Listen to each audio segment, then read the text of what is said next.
Very good afternoon to all of students. कैसे हैं आप सभी लोग? मैं उम्मीद करता हूं आप सभी लोग अच्छे होंगे। टॉपिक आपको अच्छे समझ आ रहे होंगे। आज की क्लास में हम लोग डिस्कस करने वाले हैं complex analysis BSc third year का ये एक पेपर है और देखते हैं कि इस क्लास में हम लोग क्या कर सकते हैं। लास्ट क्लास में इसने काफ़ी कुछ बता दिया था, तो आइए शुरुआत करते हैं शीतल से। आज क्लास में कई लोग यहाँ पर मौजूद नहीं हैं, जस्ट लाइक दी प्रशांत, कीर्ति, प्रभात और भी कई लोग हैं जो यहाँ पर मौजूद नहीं हैं। देखते हैं कि क्या है। कृतिका आज कहाँ है? अच्छा, चलिए बहुत बढ़िया, ठीक है। तो बताइए भाई शीतल, मैं जानना चाहता हूँ कि लास्ट क्लास में आपको कितनी बातें समझ आई थी। हाँ बोलो। ठीक है, तो क्या आप मुझे एनालिटिक फंक्शन के बारे में कुछ बता सकती हैं?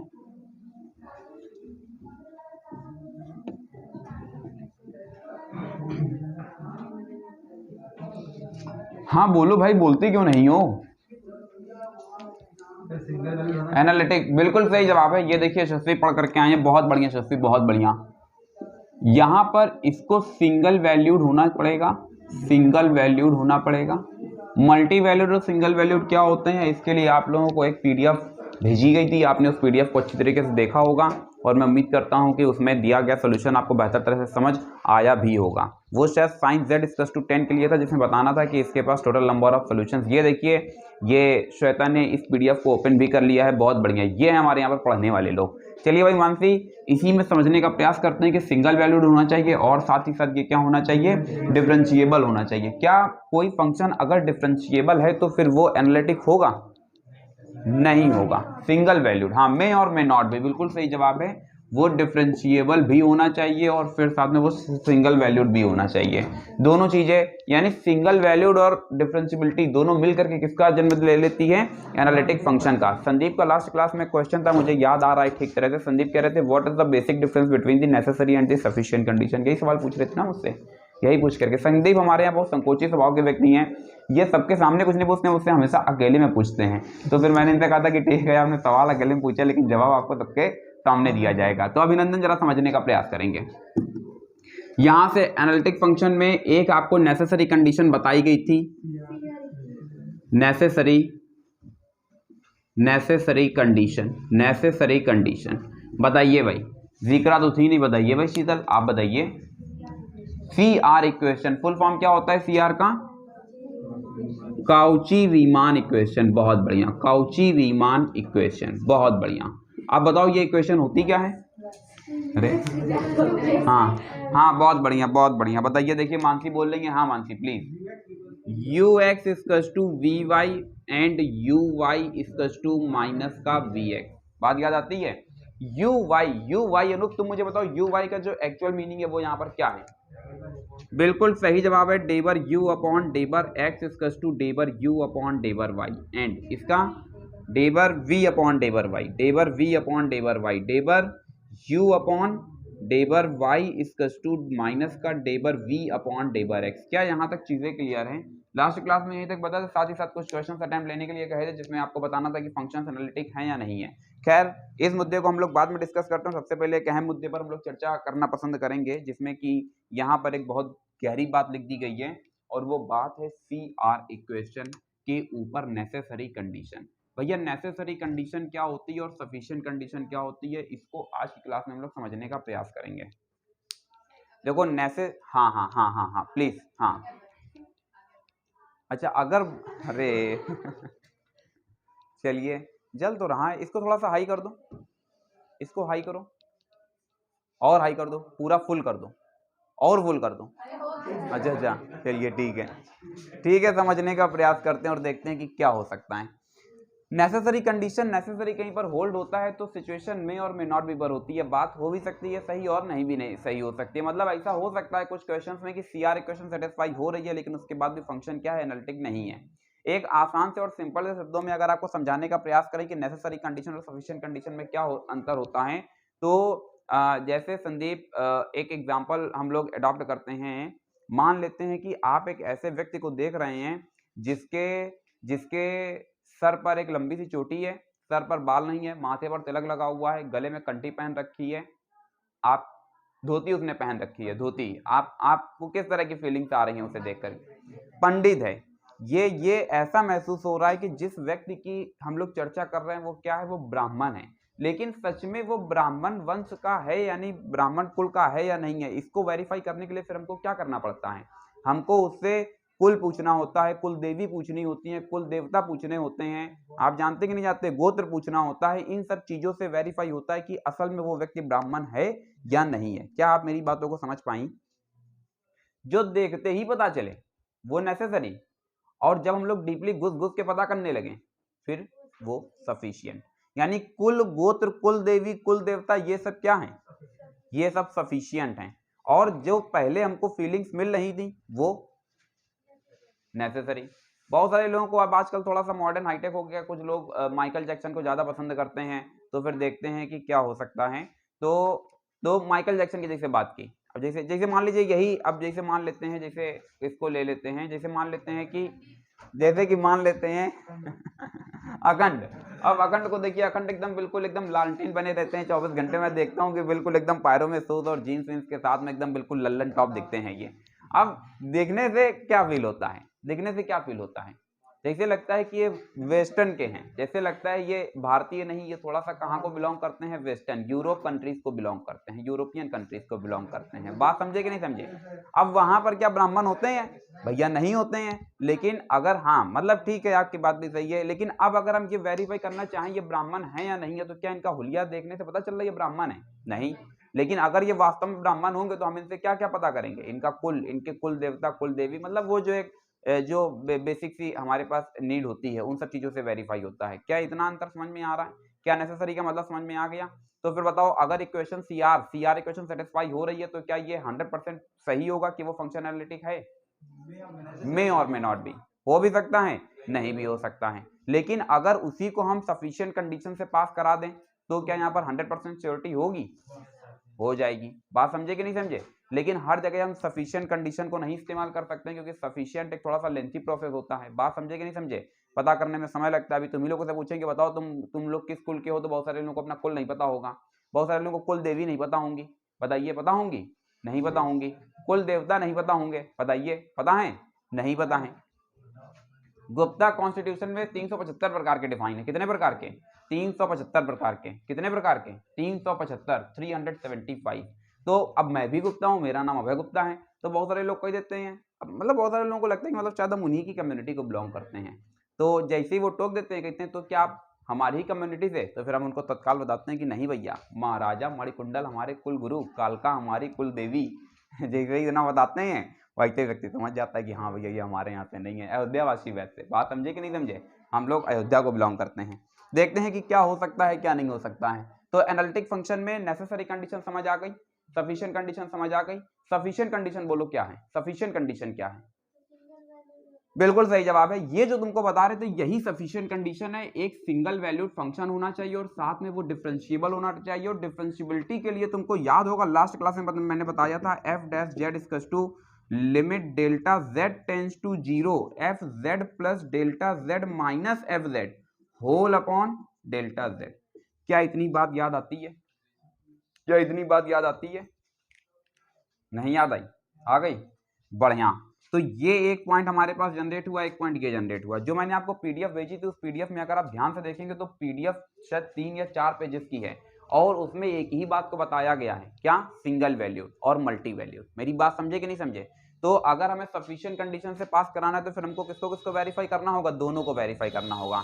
बीएससी थर्ड ईयर में एक अच्छी बात क्या है कि सिंगल वैल्यूड बेस्ड क्वेश्चंस कम ही है, आपको ये नहीं वेरीफाई करना सिंगल वैल्यूड है या नहीं है। लेकिन जब आप नेट का एग्जाम अटेम्प्ट लेंगे, जेआरएफ, एसआरएफ या फिर आप आगे आईआईटी जैम या फिर और भी आगे वेरियस कॉम्पिटिटिव एग्जाम में पार्टिसिपेट करेंगे लाइक द गेट, तो वहां पर आपको देखने को मिलेगा कि क्वेश्चन में सबसे पहले हम लोग क्या चेक करते हैं? सिंगल वैल्यू, क्योंकि वो हमारे लिए थोड़ा सा फास्ट ट्रैक पर आंसर देता है। बात समझे कि नहीं समझे? चलिए समझने का प्रयास करते हैं और देखते हैं कि हम लोग आज की क्लास में क्या सीख सकते हैं। तो सबसे पहले हम लोग क्या करने जा रहे हैं? सीआर इक्वेशन को प्रूव करने जा रहे हैं। किसको प्रूव करने जा रहे हैं?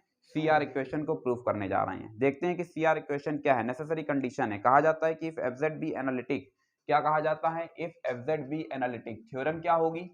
थ्योरम क्या होगी? If f z be analytic, if f z be analytic then ux equals to vy and u y equals to minus का वी एक्स। सभी की बुक में अवेलेबल है, आप लोग घर में जाकर के देखेंगे तो आप लोगों को मिलेगा। मैं कोशिश करता हूं कि आप लोगों को ये सारी चीजें आपकी बुक में मिल जाएं, ठीक है। फिलहाल अभी सभी लोग क्या करेंगे, समझने का प्रयास करेंगे, देखते हैं कि क्या हो सकता है, क्या कर सकते हैं। जहां से ये बुक की शुरुआत है, चैप्टर नंबर 3, देखो उसी जगह पर तुम्हें पहली थ्योरम देखने को मिल रही होगी, necessary condition for f z to be analytic. दिखा दिखा दिखा मिल गया, बढ़िया। पेज नंबर बोलो जरा। पेज नंबर 38 पर सभी को देखिए मिल चुका है। पेज नंबर 38 पर सभी को देखिए मिल चुका है। थ्योरम है, क्वेश्चन नहीं है, थ्योरम है। If f z is analytic, if f z is analytic in a domain D, then it satisfy the following equation.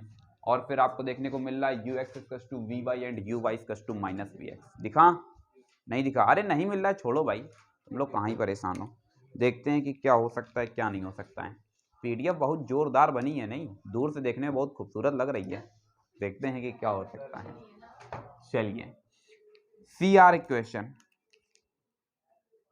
C R equation. देखो एक बात यहाँ पर सोल्यूशन प्रूफ की तरफ बढ़ रहे हैं। एक बात यहाँ पर कही गई है कि फंक्शन कैसा है, फंक्शन एनालिटिक है। अगर सच में फंक्शन एनालिटिक है, आप जानते हैं इफ से लेकर के देन तक के बीच की जो बात होती है वो क्या होती है, वो हमको गिवन होती है, और देन के आगे की बात हमको क्या करना होता है, प्रूव करना होता है, ठीक है। तो अभी हम क्या करने जा रहे हैं, सी आर इक्वेशन को फाइंड आउट करने जा रहे हैं। फिलहाल यहाँ पर क्या है कि एफजेड किस तरीके का है, एफजेड एनालिटिक है। अगर एफजेड सच में एनालिटिक होगा तो इसका मतलब क्या होगा, एफजेड एग्जिस्ट करेगा। यहाँ से बताएंगे वी हैव क्या है हमारे पास, एफजेड इज एनालिटिक। एनालिटिक ये क्या इंप्लाइज कर देगा, ये यही तो इंप्लाइज करेगा कि एफ डैश जेड का अस्तित्व है। बोलो गलत बात बता दी। अरे भाई अगर कोई फंक्शन एनालिटिक होगा तो उसके पास दोनों कंडीशंस होंगी। पहले बता दिया कि आपको सिंगल वैल्यूड से कोई मतलब नहीं, आपको सिंपली डिफरेंशिएबिलिटी चेक करना है। आगे बढ़ा जाए, ठीक है। तो यहाँ से एफ जेड क्या है, एफ डैश जेड एग्जिस्ट कर रहा है, ठीक है। अगर एफ डैश जेड एग्जिस्ट कर रहा है तो मतलब वो इस डेफिनेशन को होल्ड करेगा, f dash z equals to that is f dash z equals to limit delta z tends to 0 f z plus delta z minus f z whole upon delta z. हाँ, last class में f z को एक बिल्कुल last time पर चलते चलते एक notation बताया था, एफ जेड को और किस तरह से रिप्रेजेंट करते हैं, डब्ल्यू से। कितना बढ़िया देखिए इन्होंने जवाब दिया है भाई, मानसी ने। इन्होंने कहा है डब्ल्यू इक्वल्स टू क्या होता है, एफ जेड होता है। कुछ और भी बताया था, एफ जेड किसके बराबर होता है, u प्लस आई वी के इक्वल होता है। u और v किसके फंक्शन होते हैं, x और y के फंक्शन होते हैं। बढ़िया, सभी को अच्छे से तैयार है। अगर हम इसी के अंदर z प्लस डेल्टा z का रिप्लेसमेंट कराएं तो हमें क्या देखने को मिलेगा, z बिल्कुल सही जवाब है, u plus delta u plus का i v plus delta v। बोलो मिलेगा या नहीं मिलेगा। तो एफ जेड की वैल्यू हमारे पास जनरेट हो चुकी है, z plus F z plus delta z, दोनों वैल्यूज को क्या करते हैं, रख देते हैं। एक बात मुझे और बता दो, z की वैल्यू क्या है, x प्लस आई वाई। तो अगर हम यहाँ से डेल्टा z जनरेट करेंगे तो क्या जनरेट हो जाएगा, delta x plus i delta y. सारी वैल्यूज को रख नहीं पाएंगे, चलो रख देते हैं। F dash z equals to, बोलो भाई क्या ही देखने को मिलेगा, बताइए भाई। सीधे लिख दें या थोड़ा सा एक्सप्लेन करें, सीधे लिख दें। देखो जब ये वाली रिजल्ट यहाँ पर आएगा तो इस रिजल्ट में u भी है और i भी है, और इस रिजल्ट के पास भी u और i भी है, दोनों हो जाएंगे क्या, कैंसिल। तो जो तुम्हारे पास बचता है वो बचता क्या है, वो बच जाता है delta u plus i delta v whole upon delta x plus i delta y। पहले तो ये बताओ ये बात कितने लोगों को समझ नहीं आ रही है, हाँ नहीं समझ आई, आ गई सभी लोगों को। हाँ, जिक्रा, मानसी, शीतल, श्वेता, अखंड और क्या बोलते हैं यशस्वी, संदीप, जल्दी से बोलो, क्लियर, ठीक है भाई अनूप। आगे बढ़ा जाए। तो अब हमने लास्ट क्लास में क्या बताया था कि यहाँ पर जब भी हम लोग डिफरेंशिएबिलिटी की बात करते हैं तो हम एक्स वाई प्लेन पर होते हैं। पॉइंट ए से पॉइंट बी तक जाने के कितने मेथड हमारे पास होते हैं, बहुत सारे मेथड होते हैं, यानी इनफाइनाइट मेथड होते हैं। हमें हर मेथड को चेक करना होता है। अगर पाथ यानी हर मतलब जो ओवरऑल आउटपुट है वो हर बार हमारा क्या होना चाहिए, सेम होना चाहिए। अगर जो रिजल्ट है वो इंडिपेंडेंट ऑफ पाथ है तो मतलब फंक्शन क्या है, डिफरेंशिएबल है। याद आ रहा है, ठीक है। तो अभी हम लोग क्या करने वाले हैं, यहाँ से दो केसेस अडॉप्ट करने वाले हैं। पहला case along real axis, along real axis. अब तुम लोग बताओ जब रियल एक्सिस से चल रहे होंगे तो वहां पर इमेजिनरी की वैल्यू क्या होगी, 0 हो जाएगी। तो इसका मतलब क्या होगा, y इक्वल्स टू 0 होगा। z किसके बराबर था, x प्लस आई वाई के बराबर था, तो z इक्वल्स टू x नहीं हो जाएगा। और z इक्वल टू x होगा, तो इसका मतलब क्या है कि delta z equal to delta x नहीं हो जाएगा। और यहां पर तुम बताओगे, क्या बताओगे भैया, when delta z when delta z when delta z when देखो व्हेन डेल्टा z व्हेन, यहां पर बताओगे, क्या बताओगे, when delta z tends to 0 then delta x tends to 0। बोलो जाएगा या नहीं जाएगा। यहां से देखो, यहां से डेल्टा z कहां चल रहा है, टेंस टू 0 ही तो चल रहा है। तो जब डेल्टा z टेंस टू 0 जाएगा तब डेल्टा x टेंस टू 0 जाएगा या नहीं जाएगा। ठीक है, बढ़िया, सारी वैल्यूज को पुट करते हैं, सारी वैल्यूज को पुट करते हैं और देखते हैं कि अब क्या मिलने वाला है। f dash z equals to limit delta x tends to 0, यहां से delta u plus i delta v whole upon, ये वाला डेल्टा y क्या हो जाएगा, 0 हो जाएगा यार। जब y 0 तो डेल्टा y भी तो 0 होगा। तो यहां से अब आपको देखने को मिलता है क्या, केवल डेल्टा x। ये डेल्टा x थोड़ा सा कम अच्छा लग रहा है, एक काम करते हैं, इसको सेपरेट करा देते हैं। Delta x tends to 0 delta u upon delta x plus का i delta v upon delta x। बताइए भाई संदीप, क्या ये बात समझ आ रही है। अच्छा, ये लोअर क्लासेस में आपने सीखा होगा, माने बीएससी पार्ट 1 में सीखा होगा, डेल डेल्टा डेबल और डी के बीच में क्या रिलेशनशिप होता है, नहीं याद आया। अरे अरे कैसी बात कर रहे हो, डेल डेल्टा डेबर और डी चारों ही कैसी क्वांटिटीज हैं, स्मॉल क्वांटिटीज हैं। और जब इस पर डेल्टा x टेंस टू 0 तो ये बदलता है इसमें, जब इस पर टेंस टू 0 तो ये बदलेगा इसमें, और जब इस पर टेंस टू 0 तो ये बदलेगा इसमें। बात समझे या नहीं समझे, नहीं क्लियर हुआ, नहीं क्लियर हुआ, बढ़िया। तो यहां से ये जो डेल्टा है तुरंत बदल जाएगा किसमें, डेबर में। यहां से क्या देखने को मिलता है, डेबर u प्लस आई डेबर v अपॉन डेबर x। क्या यहां तक चीजें क्लियर हैं। ये किसका आउटपुट आया है, एफ डैश जेड का आउटपुट आया हुआ है। अभी तो हम लोग किसके अलोंग चले हैं, अलोंग एक्स एक्सेस चले हैं। अब हमको किसके अलोंग चलना चाहिए, अलोंग वाई एक्सेस। भैया जब अलोंग वाई एक्सेस चलेंगे तो यहाँ पर एक्स का आउटपुट क्या जाएगा, 0 चला जाएगा। तो देखो जब एक्स 0 रखेंगे तो यहाँ से z equal to i y मिल जाएगा, सीधे लिख रहे हैं। तो इसका मतलब ये होगा कि delta z equal to i delta y मिलता है या नहीं मिलता है। सेम कंसेप्ट होगा when delta z tends to 0, ये वाला जो कंसेप्ट चल रहा है यही कंसेप्ट नीचे आ जाएगा, बस वहां पर डेल्टा z टेंस टू 0 तो डेल्टा x के लिए जाएगा, यहाँ पर किसके लिए चला जाएगा, डेल्टा y के लिए चला जाएगा। जैसे डेल्टा y के लिए हम लेकर के जाते हैं तो हमको क्या आउटपुट देखने को मिलता है, बोलो भाई, बोलो भाई, नहीं कोई नहीं, ओफो, f dash z equals to limit delta y tends to 0। यहां से देखो जरा क्या देखने को मिलेगा, delta u plus i delta v v v v v whole upon i delta y। कोई समस्या।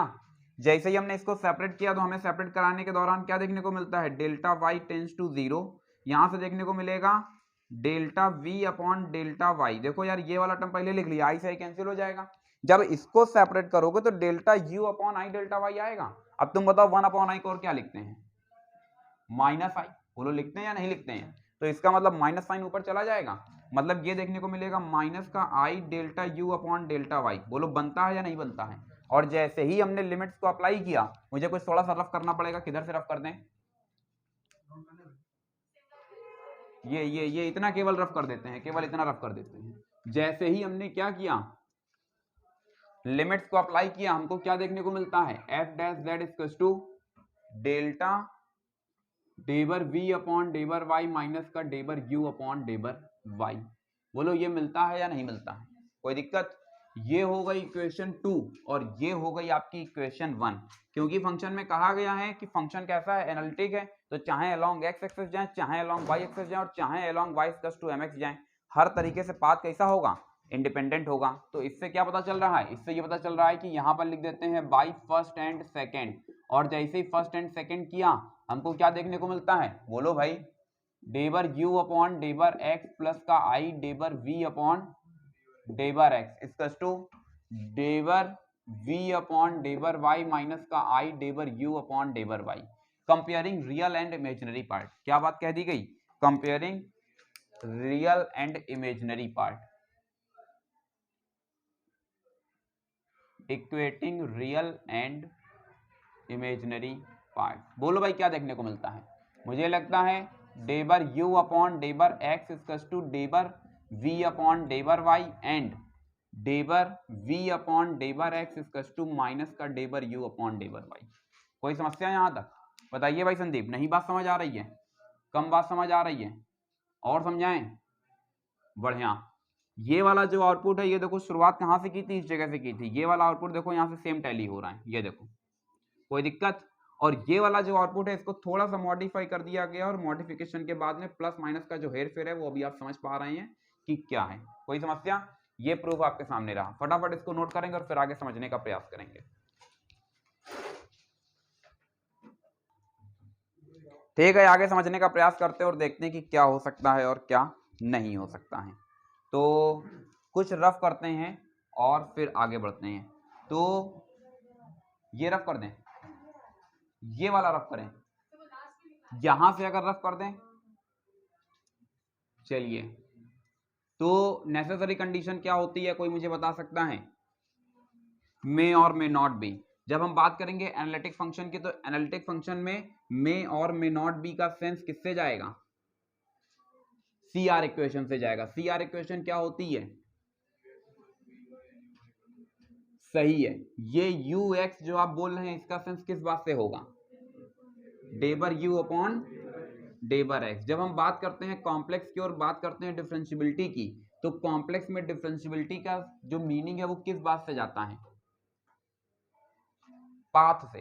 लास्ट क्लास में पढ़ा रहे थे, दोनों में बताया था, दोनों में बताया था कि जब रियल में चल रहा होता है तो क्या होता है? एलएचडी आरएचडी होता है। जब कॉम्प्लेक्स में आता है तो क्या होता है? अलोंग दी पाथ आ जाता है। अगर एक्सप्रेशन जो भी आउटपुट दे रहा है वो हर पाथ से सेम आउटपुट दे रहा है, तो इसका मतलब क्या होगा? इसका मतलब होगा कि फंक्शन डिफरेंशिएबल है कॉम्प्लेक्स में। और अगर वो किसी भी पाथ पर डिपेंड करने लगे मतलब अब वेरिएशन आ रहा है हर पाथ के अकॉर्डिंग अलग अलग, तो फिर वो क्या है? डिफरेंशिएबल नहीं है।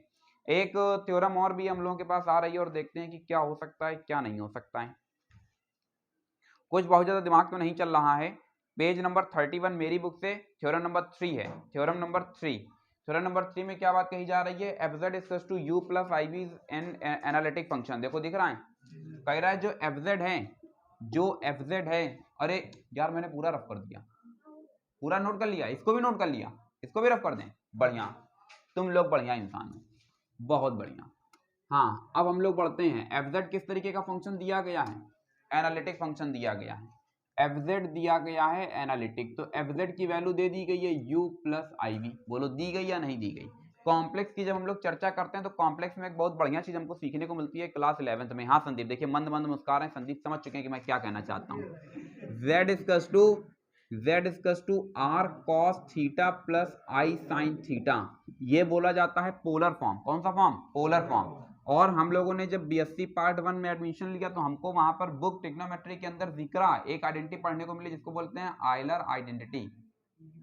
बिल्कुल सही जवाब है। ये देखिए ये कितनी बढ़िया उन्होंने बात कही है, r e to the power i theta. तो ये जेड जो है ये किसके इक्वल हो चुका है? R e to the power i theta के। बोलो हुआ या नहीं हुआ? ये एक्सप्रेशन किसमें जाना जाता है? पोलर फॉर्म में जाना जाता है। पोलर फॉर्म कौन सा होता है? जो आर और थीटा के फॉर्म पर एक्सप्रेस होता है। कार्टेशियन कौन सा होता है? जो एक्स और वाई के फॉर्म पर होता है। पैरामीट्रिक कौन सा होता है? जो एक्स टी और वाई टी के फॉर्म पर होता है। इंडिपेंडेंट वेरिएबल मतलब ऐसे इस तरह से जी टी और y equals to f t, ये क्या है? ये पैरामीट्रिक फॉर्म है। एक पैडल फॉर्म भी पढ़ा होगा, पैडल फॉर्म। बताइए, प्रेशर बहुत रहता है तुम लोग के पास, तुम लोग भूल बहुत जल्दी जाते हो। खैर कोई बात नहीं, बहुत लंबा समय हो गया है, बीएससी पार्ट 1 में तुम लोगों ने पढ़ा था। बढ़िया। एफ जेड इक्वल्स टू क्या है? U plus i v. हम लोग जानते हैं पोलर के लिए इसमें रिजल्ट को वेरीफाई करवाया जा रहा है। देखो तो हम लोग जानते हैं वी नो। बोलो भैया क्या जानते हैं? Z equals to r e to the power i theta. जानते हैं या नहीं जानते हैं? तो अब हम लोग क्या करने जा रहे हैं? रिजल्ट को यहाँ पर रखने जा रहे हैं, r e to the power i theta equals to u plus i we.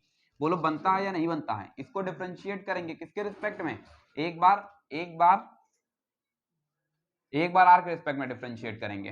तो यहां पर लिख देते हैं, बताइए भाई Anoop differentiate with respect to r. एक काम करते हैं, इसको पार्शियली डिफरेंशिएट कर देते हैं। Partially differentiate with respect to r चलेगा?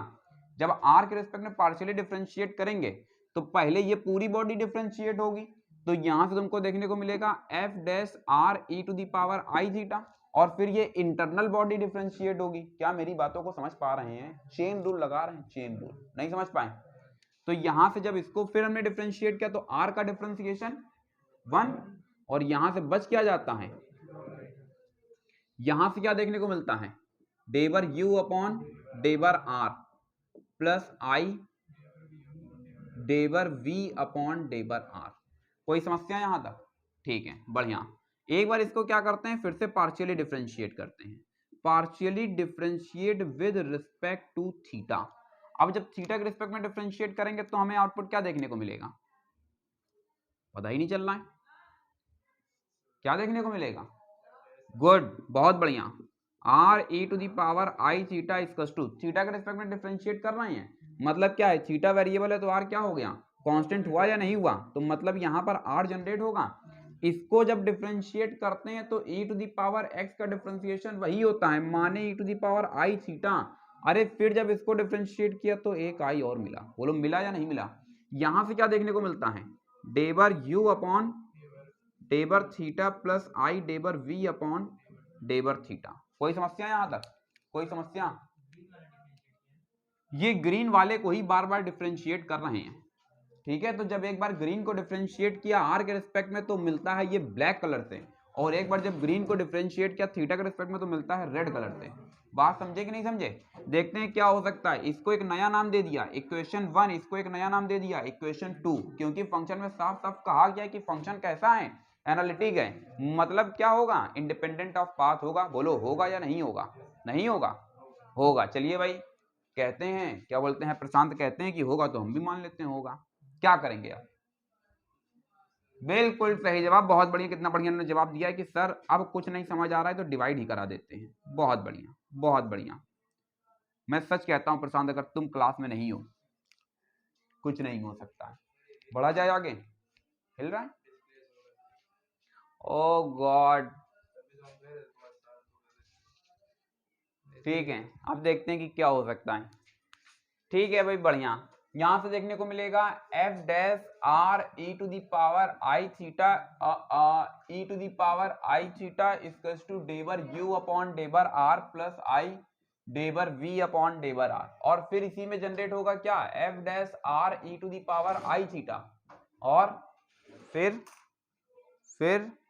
क्या ही बात है भाई Shweta, r i e to the power i theta पढ़ाने नहीं देंगी आज आप, प्लस आई डेबर वी अपॉन डेबर थीटा। क्या कराना चाहते हैं, डिवाइड कराना चाहते हैं। क्या कराना चाहते हैं, डिवाइड कराना चाहते हैं। ध्यान देंगे भैया जरा, इसी जगह पर ध्यान देने योग्य बात आ रही है। जैसे ही हमने दोनों को डिवाइड कराया, ये दोनों देखो कैंसिल हो जाएंगे, ये दोनों कैंसिल हो जाएंगे, इसका क्रॉस मल्टीप्लाई इधर, इसका क्रॉस मल्टीप्लाई इधर, तो हमको क्या देखने को मिलेगा, हमको क्या देखने को मिलेगा, हमको देखने को मिलेगा डेबर u अपॉन डेबर r प्लस आई डेबर v अपॉन डेबर r इक्वल्स टू, ना ना ना ना ना, एक आई आर यहां पर भी, अब इसका मल्टीप्लाई इधर, तो यहां से देखने को मिलेगा डेबर u अपॉन डेबर थीटा प्लस आई डेबर v अपॉन डेबर थीटा। देखो सब कुछ ठीक ठाक चल रहा है। हमने क्या किया, इस आई आर को अंदर भेज दिया, आई आर डेबर u अपॉन डेबर r, आई स्क्वायर की वैल्यू -1 आर डेबर v अपॉन डेबर r इक्वल्स टू डेबर u अपॉन डेबर थीटा प्लस आई डेबर v अपॉन डेबर थीटा। चलेगा? कंपेयर करा दिया जाए, कंपेयर करा दिया जाए, वो भी कैसे, रियल और इमेजिनरी से। तो आफ्टर इक्वेटिंग, हाँ कंपेयरिंग लिख देना। आगे बढ़ा जाए, देखते हैं कि क्या हो सकता है। बताइए भाई अभिनंदन, क्या तुमको देखने को मिल रहा है? ये देखो, ये वाला रिजल्ट इधर पे आ जाता है, डेबर u अपॉन डेबर थीटा इक्वल्स टू माइनस का r डेबर v अपॉन डेबर r। ये थोड़ा सा कम अच्छा लग रहा है, इसको लिखते हैं u theta equals to minus का r v r। ठीक है, तो इसको हम लोग लिखते हैं r v r equals to minus का u थीटा। क्या लिखते हैं, r v r equals to minus का u थीटा। और दूसरा वाला पोर्शन जब डिस्कस करते हैं तो यहां से क्या हमें देखने को मिलता है, हाँ गुड, बढ़िया। यहां से तुमको देखने को मिलता है डेबर v अपॉन डेबर थीटा इक्वल्स टू, यहां से r डेबर u अपॉन डेबर r, इसको लिख सकते हैं v theta equals to r u r। Minus sign भी कहीं आ रहा है क्या, माइनस नहीं आ रहा है, तो r u r equals to v theta, r u r equals to v theta, और r v r equals to minus का यू थीटा। कोई समस्या? ये भी जो प्रूफ किया है ये भी प्रूफ कैसा है? नेसेसरी कंडीशन के लिए। मेरी बात समझे कि नहीं समझे? सफिशिएंट कंडीशन के लिए बस एक ही प्रूफ होता है जो पहले बता कर दिए हैं। ठीक है, आगे बढ़ा जाए। ये हाँ भाई, पेपर डिस्क्रिप्टिव होगा तो ये सब प्रूफ करने के लिए आएगा, इसीलिए पढ़ा रहे हैं, इसीलिए बता रहे हैं। बुक में समझने का प्रयास नहीं करें अखंड, वरना रात में हो सकता है आपको नींद ना आए। आगे बढ़ते हैं और देखते हैं कि क्या हो सकता है। बुक में दूसरा ही मेथड अप्लाई किया गया है। बढ़िया, तो देखते हैं आगे क्या हो सकता है क्या नहीं हो सकता है। फिलहाल कुछ बेहतर प्रॉब्लम्स की तरफ बढ़ने का प्रयास करते हैं। थ्योरम नंबर 5 की तरफ हम लोग रुक कर रहे हैं। थ्योरम नंबर 5 की तरफ रुक कर रहे हैं, फटाफट इसको नोट करेंगे और देखते हैं कि क्या हो सकता है, जरूरी है। ठीक है, यहां तक आप लोगों ने नोट कर लिया है। अब हम लोग आगे बढ़ते हैं और समझने का प्रयास करते हैं कि क्या हो सकता है। हाँ मानसी नोट कर रही हैं? अच्छा, जल्दी से नोट करेंगे। तो हम लोग इधर से शुरुआत करते हैं। देखिए मानसी नोट कर रही है तो फिर हम लोग इधर से शुरुआत करते हैं। ठीक है, थ्योरम नंबर 5 मोस्ट इंपॉर्टेंट है, समझने का प्रयास करेंगे क्या कहा जा रहा है। ये सब ऐसे टाइम पास टाइप की क्वेश्चन ये थ्योरम्स हैं, इसमें मतलब कोई बहुत ज्यादा दम नहीं है। क्वेश्चन में कहा गया है if f z equals to u plus i v is an analytic function. क्या बात कह दी गई है? थ्योरम नंबर 5 बुक देखिए रन जो कराई जा रही है वो केपी गुप्ता रन कराई जा रही है। कौन सी बुक रन कराई जा रही है? केपी गुप्ता प्रगति प्रकाशन। कौन सी? हाँ केपी गुप्ता। देखते हैं कि क्या हो सकता है। थ्योरम नंबर 5 में एक गहरी बात कही जा रही है। सबसे पहले क्या दे दिया गया है? एफ जेड इज एनालिटिक, ये तो दिया गया है। अच्छा, तो अगर यहाँ सीधे लिख दें, सीधे सॉल्व कर दें, ठीक है। हम लोग यहां पर लिखेंगे गिवन दैट, क्या लिखेंगे? गिवन दैट पॉइंट नंबर 1 बोलो भाई, एफ जेड इज एनालिटिक। क्या है? एनालिटिक। अगर सच में एफ जेड एनालिटिक होगा तो ये जो गहरी बात है इसके गहरे मर्म को हम लोग समझ सकते हैं। बताइए भाई संदीप क्या कहना चाहता है ये?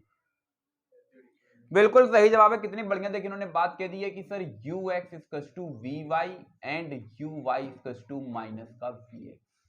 बहुत बढ़िया, प्रयास जारी रखेंगे। समझ गए भैया संदीप? हाँ, जब भी कहीं पर आएगा एफ जेड इज एनालिटिक तो ये हमारे दिमाग में क्या बात क्लिक करनी चाहिए? U x equals to v y और u y equals to minus v x. इतनी बात तो समझ आती है। क्वेश्चन में कुछ और भी बात कही गई है। अच्छा, कुछ लोग सोच रहे होंगे कि ये यू और वी कहां से आ गया? तो भैया ये तुमको दिया गया है, ये तुमको साफ साफ वहां बताया गया है कि u प्लस आई वी होगा। लास्ट क्लास में ये चीज सब मैंने एक्सप्लेन की हुई थी कि ये सब कुछ यूनिवर्सल ट्रूथ हैं। बात समझे कि नहीं समझे? फिर देखते हैं कि क्या है। कहा जा रहा है प्रूव दैट द कर्व, फिर u equals to constant, v equals to constant form to orthogonal families. भैया ऑर्थोगोनल फैमिलीज का मतलब समझ रहे हो क्या है? दोनों 90 डिग्री पर इंटरसेक्ट कर रहे हैं। ऑर्थोगोनल मतलब दोनों 90 डिग्री पर इंटरसेक्ट कर रहे हैं। नहीं समझे?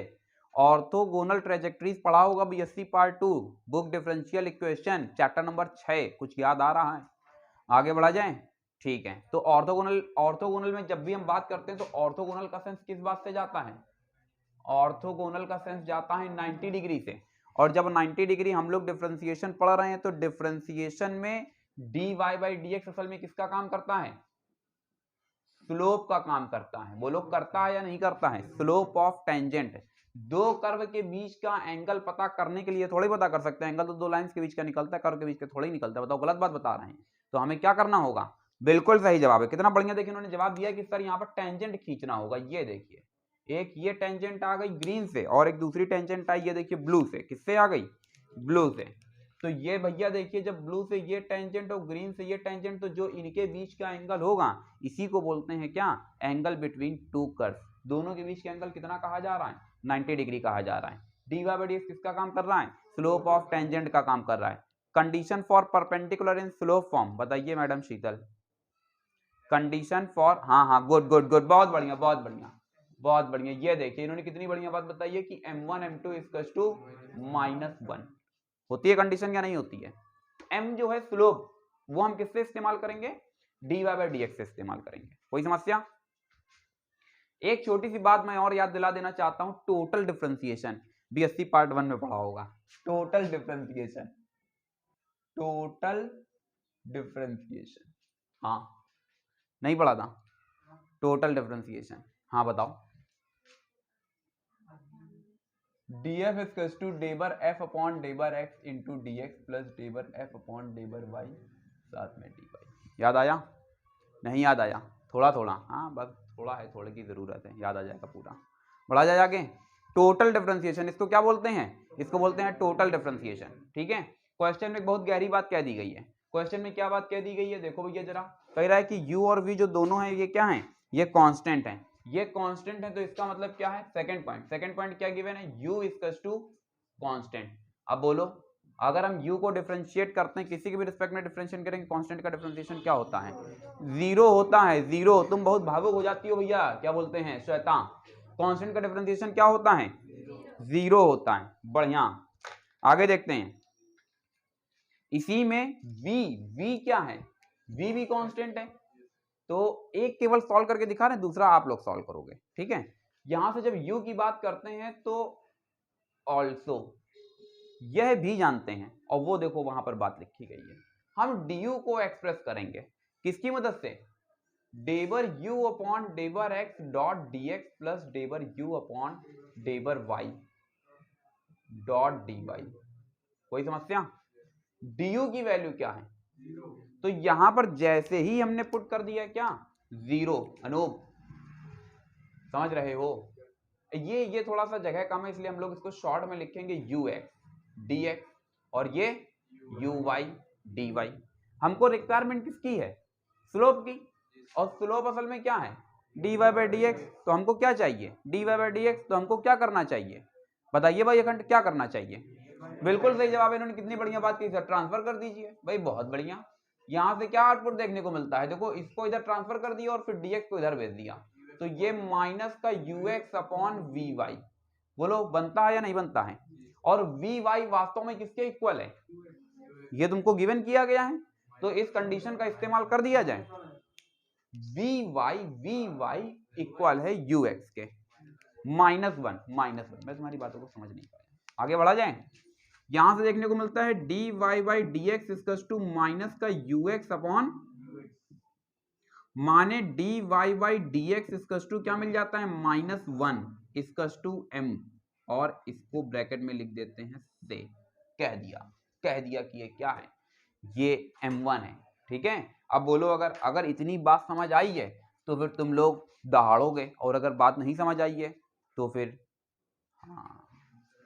हाँ v की वैल्यू क्या है? कांस्टेंट। तो dv क्या जनरेट होगा? जीरो। बोलो इसका तुम्हें क्या करना चाहिए? इसके बाद क्या करना चाहिए? बिल्कुल बिल्कुल सही जवाब है। देखिए इन्होंने कितना बढ़िया जवाब दिया है कि ये वही सेम प्रोसेसिंग फॉलो की जाएगी जो अभी करके आए हैं। डेबर v अपॉन dx प्लस डेबर v अपॉन डेबर y साथ में dy। इसकी वैल्यू हमारे पास क्या चल रही है? जीरो चल रही है। यहां पर जैसे ही हमने क्या पुट किया भैया? जीरो पुट किया, समझते रहे ना। ये देखो जीरो पुट किया, डेबर v अपॉन डेबर x, इसको शॉर्ट में क्या लिखते हैं? vx। यहां से dx, ये vy साथ में dy। किसकी रिक्वायरमेंट है? dy बाई dx की। तो बताइए भाई, यहां से dy बाई dx की वैल्यू क्या जनरेट होगी? माइनस का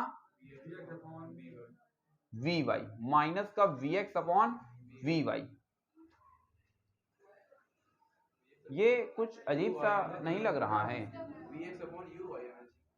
ये यहां पर देखो कुछ गड़बड़ी हुई है।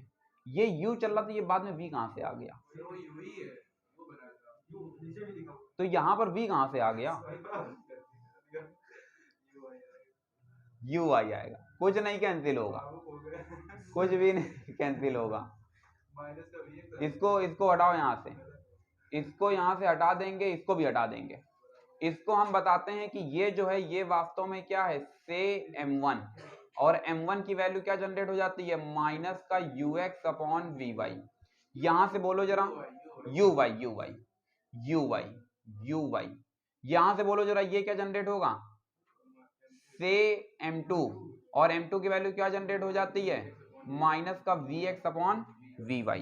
ऑर्थोगोनल की बात कर रहा है, तो ऑर्थोगोनल के लिए वाली कंडीशन होल्ड होनी चाहिए या नहीं होनी चाहिए?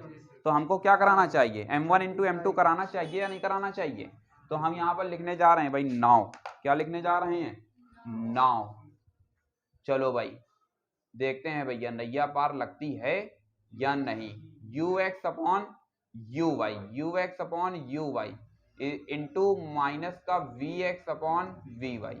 एक बात तो समझ आती है कि माइनस माइनस क्या हो जाता है, प्लस हो जाता है। यू एक्स की जगह पर क्या रख रहे हैं, वी वाई, और यू वाई की जगह पर क्या रख रहे हैं, माइनस का वी एक्स, माइनस का वी एक्स। पहले तो ये बताओ ये वाला स्टेप क्लियर है या नहीं है। पहले माइनस माइनस क्या हो गया, प्लस हो गया, फिर यू एक्स की जगह पर क्या आ गया, वी वाई, और फिर यू वाई की जगह पर क्या आया, माइनस का वी एक्स। बोलो बात समझ आती है। देखो कुछ टर्म्स कैंसिल हो रहे हैं, ये देखो ये इसको कैंसिल कर देगा, ये इसको कैंसिल कर देगा, और आउटपुट यहाँ से m1 m2 m2 की वैल्यू किसके इक्वल आती है, -1 के इक्वल आती है। माने कैसे इंटरसेक्ट कर रहे हैं, ऑर्थोगोनली इंटरसेक्ट कर रहे हैं। माने डायग्राम कौन सा बनेगा, ये बनेगा। एक कर्व हो गया C1 और दूसरा कर्व हो गया क्या, C2। क्या इतनी बात समझ पाए। फटाफट नोट करेंगे और फिर आगे कुछ नई थ्योरम्स देखेंगे। ठीक है, समझने का प्रयास करते हैं। वक्त है कम, लंबी मंजिल तुम्हें तेज कदम चलना होगा, हे अथक परिश्रम के पथ को तुम्हें नूतन पथ रचना होगा। समझ गई शीतल, मैं समझ रहा था आपके नहीं का मतलब क्या है। देखते हैं कि क्या हो सकता है। अभी तक हम लोगों ने क्या है, एनालिटिक फंक्शन पर बेस्ड कुछ थ्योरम सीखी, जबकि हम ये समझते थे कि फंक्शन क्या है, एनालिटिक है। अभी हम लोग जो सीखने जा रहे हैं इसको मिलनेस थॉम्पसन थ्योरम बोलते हैं। कौन सी थ्योरम बोलते हैं, मिलनेस थॉम्पसन थ्योरम। ठीक है, अब मिलनेस थॉम्पसन थ्योरम जो है ये प्रूवमेंट में कई बार पूछ ली जाती है, कई बार नहीं पूछी जाती है। हालांकि इसके पूछने की प्रोबेबिलिटी, पूछे जाने की जो प्रोबेबिलिटी वो थोड़ी सी कम है। मेरी बात समझे कि नहीं समझे। लेकिन यहाँ से ये थ्योरम कंस्ट्रक्शन के लिए इस्तेमाल होती है। कंस्ट्रक्शन के लिए इस्तेमाल होती है मतलब ये है कि हमारे पास एक फंक्शन होता है और ये फंक्शन आपके पास रहा fz equals to u plus i b. ये फंक्शन एनालिटिक है। ये क्या है, ये फंक्शन एनालिटिक है। और अभी हमको क्या करना है, जरा इस बात को समझने का प्रयास करते हैं। अगर फंक्शन एनालिटिक है, क्या कहा, अगर फंक्शन एनालिटिक है और फंक्शन में केवल u गिवन है या फिर केवल v गिवन है, नहीं समझे क्या कहा, या तो केवल u गिवन है या फिर केवल v गिवन है, तो तुमसे कहेगा कि fz को जनरेट करो। नहीं मेरी बात समझे। u किसका फंक्शन है, एक्स वाई, v किसका फंक्शन है, एक्स वाई। तो केवल या तो u देगा फिर या फिर केवल v देगा और तुमसे कहेगा पूरा fz जनरेट करके बताओ कि क्या होगा। इसी कंस्ट्रक्शन में हम लोग इस्तेमाल करते हैं किसका, मिलनेस थॉम्पसन इक्वेशन का। हालांकि ये CR इक्वेशन से भी आ सकता है, लेकिन आपकी बुक में जो है वो मिलनेस थॉम्पसन है, इसलिए हम क्या कर रहे हैं, मिलनेस थॉम्पसन से बता रहे हैं। जबकि हम ये मान लेते हैं कि ये जो आपको u दिख रहा है, हम मान लेते हैं कि u is given, u is given. u is given का मतलब क्या हुआ, u इज गिवन का मतलब क्या हुआ, रियल पार्ट इज गिवन। देखो u प्लस आई में u क्या होगा, रियल पार्ट ही तो होगा। तो अगर रियल पार्ट गिवन है तो fz जनरेट करने के लिए हमको क्या करना होगा, जरा देखते हैं। एक फॉर्मूला है अपने पास, fz इक्वल्स टू इंटीग्रेशन साई1 z कॉमा 0 माइनस का i साई2 z कॉमा 0, और यहां से जनरेट होता है dz प्लस c, ये जनरेट हो जाएगा। कोई समस्या। यहां से जो साई1 6 बजे आ जाना, 6 बजे। यहां से ये जो पोर्शन अभी आप देख रहे हैं, यहां से साई1 की जो वैल्यू होगी, साई1 जनरेट होगा डेवर u अपॉन डेवर x। साई1 जनरेट होगा डेवर u अपॉन, साई1 जनरेट होगा डेवर u अपॉन डेवर x, और साई2 जनरेट होगा डेवर u अपॉन डेवर y। फिर डेवर v अपॉन डेवर y जिसमें होगा उसमें यहां पर देखो प्लस साइन आ रहा होगा, ठीक, उसमें यहां पर देखो प्लस साइन आ रहा होगा। ठीक है, आगे बढ़ा जाए। ये जो v वाला पोर्शन है, ये v वाला पोर्शन क्या होगा, v is given. v is given का मतलब क्या है, दैट इज, ये थोड़ा सा कम ठीक है, इधर लाओ इसको थोड़ा सा बढ़ा करके। यहां से क्या देखने को मिलेगा, v is given. v is given मतलब इमेजिनरी पार्ट इज गिवन। और इस सिचुएशन में तुमको क्या देखने को मिलेगा, दैट इज, इस सिचुएशन में क्या देखने को मिलेगा, fz इक्वल्स टू इंटीग्रेशन, यहां से जनरेट होगा फाई1 z comma 0 plus i फाई2 z comma 0, साथ में क्या देखने को मिलता है, dz, और यहां से एक न्यू कांस्टेंट क्या जनरेट हो जाता है, c। यहां से जो फाई1 जनरेट होता है वो फाई1 जनरेट होगा डेवर v अपॉन डेवर y, और फाई2 जनरेट होता है डेवर v अपॉन डेवर x। क्या ये बात समझ पाए, क्या इतनी बात समझ पाए। अच्छा, पहले वाले में phi1 phi2 इस्तेमाल किया जा रहा है। बुक में क्या phi1 phi2 है, psi है, phi है, यहाँ पर psi है, और दूसरे में यहाँ पर phi है, वहां पर psi है। बुक के हिसाब से कर लेते हैं, यहाँ पर phi कर लेते हैं, ठीक है, ताकि तुमको घर में समझने में दिक्कत नहीं हो। और यहाँ पर phi कर दिया गया है, तो भैया यहाँ पर क्या कर लेते हैं, psi कर लेते हैं। कोई समस्या? सीड उससे कोई मतलब नहीं है, कांस्टेंट का क्या ही लेना देना। यहाँ से ये psi1 चल रहा है और ये अपने पास क्या जनरेट हो चुका है, psi2 जनरेट हो चुका है। तो यहाँ पर phi आ जाएगा, तो ये भी क्या हो जाएगा, phi हो जाएगा, और ये भी क्या हो जाएगा, phi हो जाएगा। आगे बढ़ा जाए, आगे बढ़ा जाए, ठीक है। एक क्वेश्चन अडॉप्ट करते हैं जिससे कि बात जरा ज्यादा समझ आएगी। क्वेश्चन में क्या बात कही गई है, कहा गया find the regular function. Regular function ही वास्तव में क्या है, एनालिटिक फंक्शन है। रेगुलर फंक्शन ही वास्तव में क्या है, एनालिटिक फंक्शन है। क्वेश्चन में क्या है, एनालिटिक फंक्शन मतलब क्या है, रेगुलर फंक्शन, और रेगुलर फंक्शन मतलब क्या है, एनालिटिक फंक्शन। तो analytic regular function f z generate करवाना चाहते हैं, और देखो क्वेश्चन में तुमको केवल क्या दिया गया है, यू दिया गया है। तो ये इधर से इतना पोर्शन रफ करते हैं, ठीक है। मुझे जल्दी से बताओ, मुझे जल्दी से बताओ, कार्टेशियन फॉर्म पर नेसेसरी कंडीशन क्या होगी एनालिटिक फंक्शन की। हाँ, u x equals to v y, और हाँ u y equals to minus का वी एक्स। पोलर फॉर्म पर कंडीशन क्या होगी, r u r equals to v theta और r v r equals to minus का यू थीटा। बात समझे कि नहीं समझे, सभी को याद हुआ या नहीं हुआ? घर में जाकर रट्टा तो नहीं मारना पड़ेगा, सुबह 4 बजे तो नहीं जगना पड़ेगा खंड, अरे जगना पड़ेगा, अभी भी जगना पड़ेगा।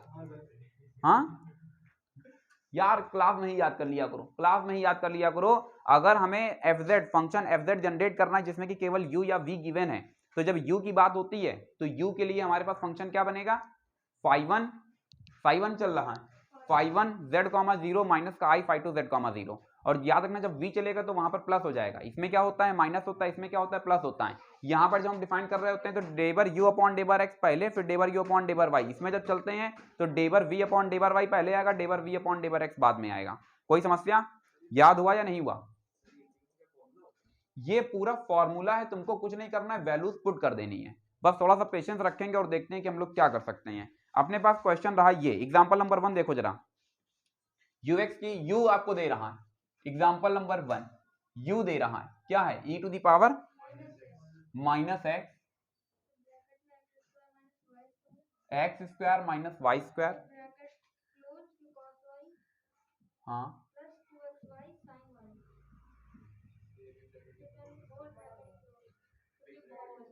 ये e to the power minus x सबसे बाहर है, यानी ये कहना चाह रहे हैं, यही कहना चाह रहे हैं, ठीक है। एफजेड निकालने के लिए हमारे पास देखो ये फॉर्मूला है। कोई समस्या? इस मामले में हमको क्या चाहिए, phi1 चाहिए। phi1 क्या होता है, phi1 भैया होता है ये phi1 डेबर u अपॉन डेबर x। माने ये क्या है, हमको इसे डिफरेंशिएट करना है। क्वेश्चन एक बार फिर से समझ लेते हैं। u आपको दिया गया है क्वेश्चन में और तुमसे कह रहा है एफजेड बताओ, एफजेड क्या रहा होगा, समझ रही है जिक्रा। चलिए, डेबर u अपॉन डेबर x, आप जानते हैं ये पार्शियल डिफरेंशिएशन है। अगर x के रिस्पेक्ट में हो रहा है तो y की वैल्यू क्या हो जाती है, 0 हो जाती है। y की वैल्यू क्या होती है, 0 होती है। तो डेबर u अपॉन डेबर x की हमने बात की, तो यहां से जनरेट होगा फर्स्ट डिफरेंशिएशन ऑफ सेकंड। इस डिफरेंशिएशन ऑफ सेकंड में ये कांस्टेंट, तो ये शायद 2x cos y, ध्यान देते रही ना। फिर क्या जनरेट होगा, 2y sin y, और फिर प्लस का second differentiation of first, e to the power minus x square minus y square cos y 2xy sin y। कोई समस्या यहां तक, कोई समस्या यहां तक? ये जो फाई जनरेट हुआ है इसमें कह रहा है कि x की जगह पर क्या रखना है, z, और y की जगह पर क्या रख देना है, 0। तो यही जो एक्सप्रेशन चल रहा है, इसी एक्सप्रेशन में थोड़ा सा बस छेड़छाड़ करना चाहेंगे, ज्यादा नहीं। ये डेबर u अपॉन डेबर x, और इसको अब हम एक नया फंक्शन बता रहे हैं, क्या, phi1। कोई समस्या? phi1 हमारे पास आया और यहां पर हमने क्या बताया, z, 0। x की जगह पर क्या रख देंगे, z, y की जगह पर क्या रख देंगे, 0। जैसे यहां 0 रखा, ये खत्म हो गया। यहां से cos 0 की वैल्यू 1 हो जाती है। कुल मिलाकर के e to the power minus का z 2z, और फिर यहां से e to the power minus z, ये डेड हो जाएगा। यहां से ये 1, ये खत्म, माने z स्क्वायर। बोलो बनता है या नहीं बनता है? यानी अगर हम यहां से e to the power minus z को ही कॉमन कर लें तो शायद 2z माइनस जेड स्क्वायर बनेगा या नहीं बनेगा, कोई दिक्कत। ये क्या जनरेट हुआ है, ये जनरेट हुआ है phi1। अब हम लोग क्या जनरेट करेंगे, डेबर u अपॉन डेबर y। डेबर u अपॉन डेबर y के लिए हमें क्या करना होगा, ये तो सीधे कांस्टेंट है, बेकार ही हो गया। तो अब अंदर वाले को सीधे डिफरेंशिएट करते हैं, तो e to the power minus x को यहीं पर रोक करके रखते हैं, प्रोडक्ट रूल फिर लगेगा, क्या बनेगा, फर्स्ट डिफरेंशिएशन ऑफ सेकेंड, फिर plus second differentiation of first. Sandeep ध्यान देते रही ना, दे रहे हो ना, गुड। 2x यहां से बोलो जरा, यहां से फिर बोलो, first differentiation of second plus second differentiation of first. कोई समस्या श्वेता, ठीक है, ठीक है जिक्रा, आ रहा है समझ में, सही है यहां तक, हाँ तो ठीक है, अगर गलत हुआ तो तुम ही पकड़ी जाओगे। देखते हैं आगे क्या है, यहां से हम जनरेट करेंगे क्या, phi2 में हमें x की जगह पर क्या रख देना है, z, y की जगह पर क्या रख देना है, 0। जैसे यहां 0 रखा, इसकी वजह से ये पूरा खत्म हो जाएगा, इसकी वजह से ये पूरा खत्म हो जाएगा, यहां से ये भी खत्म, ये भी खत्म, phi2 पूरा डेड हो गया। अरे तो ये वाला 0 आएगा ना, तो ये पूरे ओवरऑल इंटरनल सब 0 हो रहा है, तो phi2 की वैल्यू देखो 0। क्लियर, आगे बढ़ा जाए। चलिए भाई, उत्तर की पुष्टि की है श्वेता ने, देख के कर रही हो क्या, गुड, बढ़िया। आगे देखते हैं, phi1 जनरेट हो चुका है, phi2 जनरेट हो चुका है। यहां से क्या लिखते हैं, यूजिंग मिलनेस थॉमसन थ्योरम। कोई समस्या, क्या है थ्योरम, fz सुनाओ जरा जल्दी से। fz इक्वल्स टू क्या जनरेट हो जाएगा, इंटीग्रेशन phi1 z, 0 माइनस का i phi2 z, 0। यहां जब प्लस होता है तो यानी हमको कौन सा फंक्शन गिवन होगा, v गिवन होगा, बढ़िया। एक न्यू कांस्टेंट क्या आ गया, c आ गया। आगे देखते हैं, जब v गिवन होता है तो phi1 की वैल्यू क्या चली जाती है, dv अपॉन dy, और dv अपॉन dx phi2 चला जाएगा। बात समझे कि नहीं समझे, इसको हम लोग यहां से भैया देखेंगे, इसके बाद यहां से देखेंगे, जरा जल्दी से वैल्यूज को पुट कर दो। fz की वैल्यू देखो जरा, phi1 की वैल्यू क्या आ रही है, phi1 क्या आ रहा है, e to the power minus z 2z minus z square, और वो डेड हो गया, वो 0 हो गया। यहां से क्या मिलता है, dz और प्लस c, इसको क्या कर देना है, इंटीग्रेट कर देना है। इंटीग्रेशन बाई पार्ट अप्लाई कर पाओगे या नहीं कर पाओगे, तो एक बार फिर से हम लोग वही अपना पुराना मेथड अडॉप्ट करते हैं और देखते हैं कि क्या हो सकता है। 2z माइनस जेड स्क्वायर, फिर क्या मिलता है, 2 माइनस 2z, फिर क्या मिल जाता है, माइनस का 2, यहां से क्या मिल जाता है, माइनस z, यहां से क्या मिल जाता है, माइनस z, यहां से क्या मिल जाता है, माइनस z, यहां से क्या मिल जाता है, माइनस z। कोई समस्या, पूरे एक्सप्रेशन से हमने क्या कॉमन कर लिया, e to the power minus z common हुआ या नहीं हुआ। पहला वाला पोर्शन बोलो क्या जनरेट हो जाएगा, good, minus 2z minus z square. बताइए श्वेता को अभी तक याद है, बहुत बढ़िया बहुत बढ़िया। फिर माइनस 2 माइनस 2z, फिर प्लस 2, सभी को याद है, बढ़िया, बहुत बढ़िया। cos 0 की वैल्यू 1 होती है, तो यहां पर cos 0 की वैल्यू 1 आ जाएगी, लेकिन y 0 है ना, और फिर 0 से जो टकराएगा 0 में बदल जाएगा। नहीं मेरी बात समझे, तो यहां से देखो प्लस c जनरेट हुआ। बोलो जरा fz हमें अब क्या देखने को मिलता है, सबको कैलकुलेट कर पाओगे या नहीं कर पाओगे, e to the power minus z minus minus z square, minus 2z dead हो गया, अरे यही आ रहा है क्या, जेड स्क्वायर यही आ रहा है, e z square e to the power minus z और प्लस सी। कोई समस्या, टफ तो नहीं लग रहा है, मिलने थॉमसन थ्योरम तक पहुंच जाएंगे। जितने क्वेश्चंस हैं, जितने एग्जांपल लगे, सब लगा करके लाना है। लास्ट क्लास में जो दिए थे वो भी, और प्लस जो यहाँ पर है वो भी, दो ही टाइप के क्वेश्चंस देखने को मिलेंगे। एक में या तो कहेगा प्रूफ करो ये एनालिटिक है या नहीं है, इसके लिए हमको क्या करना होगा, सीआर इक्वेशन अप्लाई करनी होगी। सीआर इक्वेशन क्वेश्चन के अकॉर्डिंग, अगर क्वेश्चन पोलर पर होगा तो कौन सा अप्लाई करोगे, पोलर, और अगर कार्टेशियन पर होगा तो कौन सा अप्लाई करोगे, कार्टेशियन। और दूसरा तुमसे कहेगा एनालिटिक फंक्शन को जनरेट करो। एनालिटिक फंक्शन को जनरेट करने में कितने केसेस, दो केसेस, या तो केवल u गिवन होगा या फिर केवल v गिवन होगा। बस एक केस को टच नहीं करोगे, एक केस को टच नहीं करोगे, एक केस में तुमको ऐसा देखने को मिलेगा, कहेगा ये गिवन है, u माइनस वी कहेगा ऐसा गिवन है। बात समझे कि नहीं समझे? इसकी रीति आगे फिर पढ़ाई जाएगी। फिलहाल आज के बस इतना ही रखते हैं, मिलते हैं फिर नेक्स्ट क्लास में कुछ न्यू प्रॉब्लम्स के साथ में। Thank you so much to all of you and as always may God bless you all.